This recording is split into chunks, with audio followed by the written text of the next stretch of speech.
وَإِذْ تَأَذَّنَ رَبُّكُمْ لَئِن شَكَرْتُمْ لَأَزِيدَنَّكُمْ وَلَئِن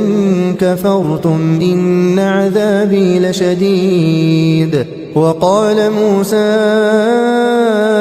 إِن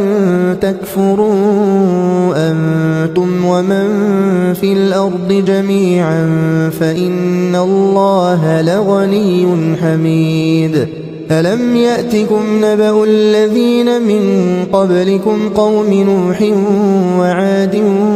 وَثَمُودَ وَالَّذِينَ مِن بَعْدِهِمْ لَا يَعْلَمُهُمْ إِلَّا اللَّهُ جَاءَتْهُمْ رُسُلُهُم بِالْبَيِّنَاتِ فَرَدُّوا أَيْدِيَهُمْ فِي أَفْوَاهِهِمْ وَقَالُوا إِنَّا كَفَرْنَا بِمَا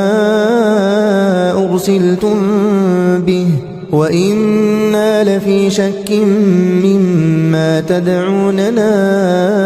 إِلَيْهِ مُرِيبٍ